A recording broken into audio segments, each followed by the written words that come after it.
Hi everyone, how are you guys doing? I am doing great, I'm doing fine. Thanks for asking. Today we are continuing with our useful English expressions. Last week I received many comments regarding the first useful English expressions. Many people they sent me messages saying how they like the useful English expression class. So today is the second one. Ki jan nou ye tout moun? Moi-même, moi très bien. Merci parce que madame ça. Jodi an a bien deuxième classe non concernant expression anglais que vous devez connaître. Nous te fait en première classe comme ça. Il y a pile monde qui te remel, qui te écrit, me dit comment remel. So nous jugeons li nécessaire pour nous gagner une deuxième classe comme ça. But before we go any further, I want you to do me a favor in 3 steps. Avant nous aller plus loin, moi t'aimerais que vous rendiez un service dans 3 étapes. The first one is to like the video. Second one is to subscribe to this channel. And the third one is to share this class to 5F. Not 5 fingers, but 5 friends. You need to share this class with at least 5 friends. Avant nous aller plus loin, m'ta remen rendre un service en 3 étapes. Premièrement, wap j'aime, cliquez sur le bouton pouce là pour aimer vidéo. Deuxièmement, wap abonner avec channel là et troisièmement, wap partager vidéo ça avec 5F, pas 5F pour 5 fingers, but 5 amis. Ou partager avec 5 amis. Let's go. Do it right now. Okay, let's go now. The first expression is add better. And to use that expression, we need the personal pronoun plus add better plus the verb plus the object. And we use that expression when we want to make a suggestion to someone. We use it as a warning in a particular action or in a precise circumstance. Or we can use it when we have many options and we want to give an advice about which one to use. So we use add better. Let me give you an example.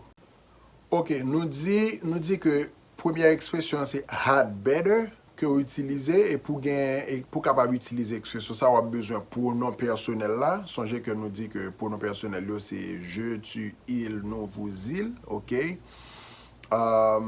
Ou a besoin pronom personnel là, ou a plus add better plus verbe là que on a utiliser après là.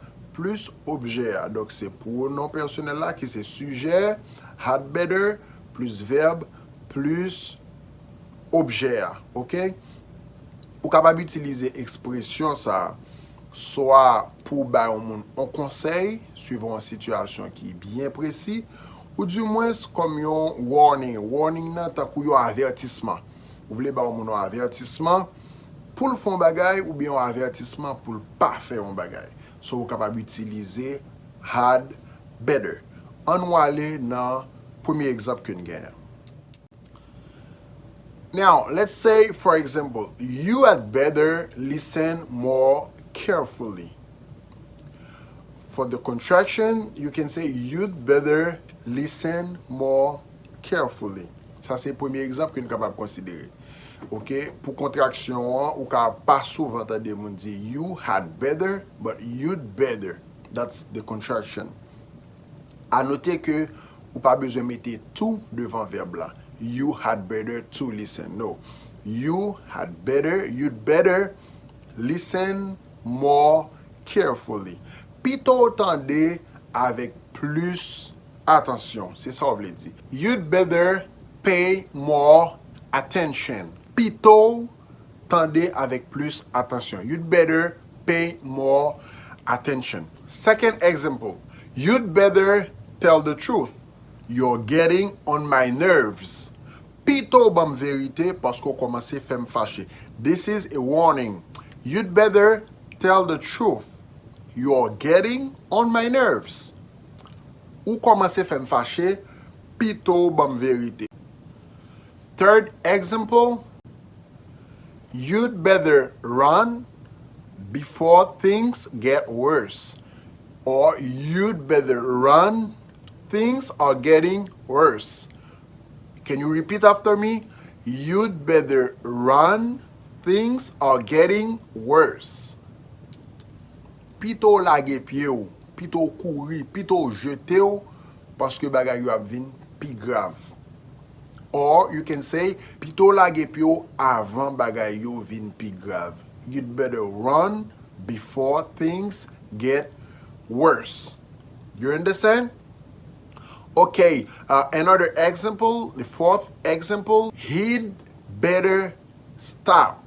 He's losing self-control. He'd better stop.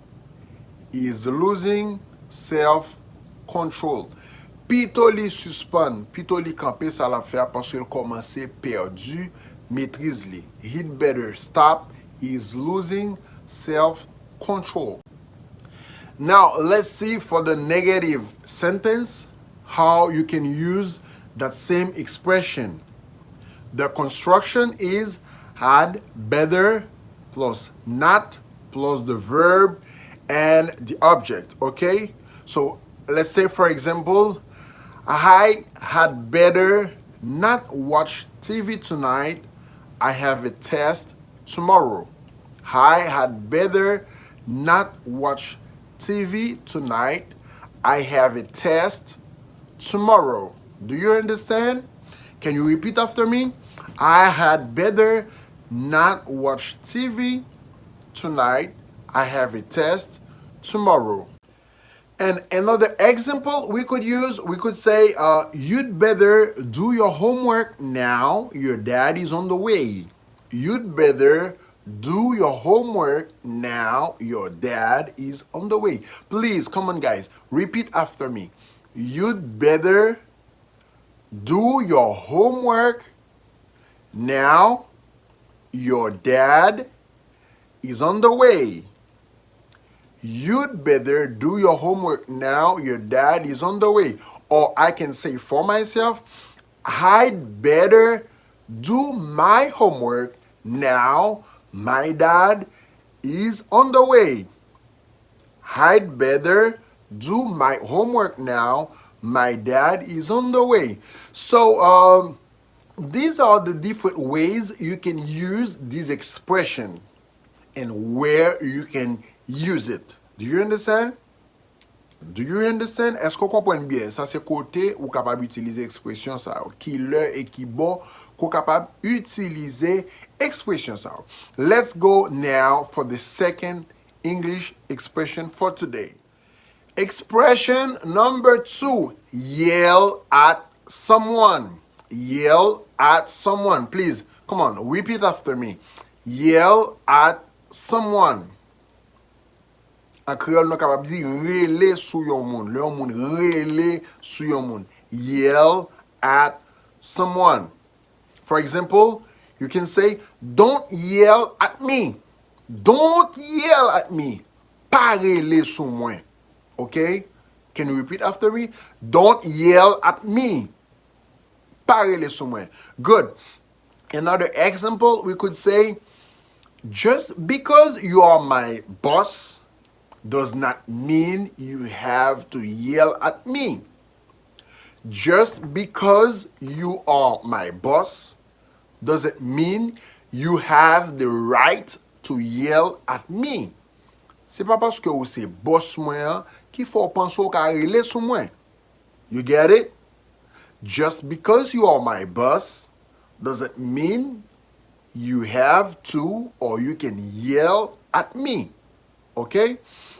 Another way you can say either yell at me or shout at. Shout at. Sometimes in churches we hear people say, shout to the Lord. shout glory. Shout, let's shout glory. On nous dit gloire, okay? So people use yell at someone as an expression really someone. The third example for this expression, just because I owe you money doesn't mean you can yell at me. Just because I owe you money doesn't mean you can yell at me. C'est pas parce que moi dois ou l'argent qui fait ou ka rele sous moi. Can you repeat after me? Just because I owe you money doesn't mean you can yell at me. I have another example for you. And the fourth example is, don't you dare yell at my children that way. Pas oser rele sou petit mwen kon sa. Don't you dare yell at my children that way. Okay? And I have an advice for you. When someone is yelling at you, first thing, don't yell back. Never yell back. Be calm and calmly address the issue. Yon conseil que m'ta ka ba ou, lè moun ap rele sou, pa rele sou li tout. Mais prends calme, rete calme et adresse problème nan. Cherche konnen ki problème qui fait moun sa ap rele sou. That's an advice, okay? Let's go for the third expression. The third expression is when it comes to. This expression can be used when you have it plus a noun or gerund.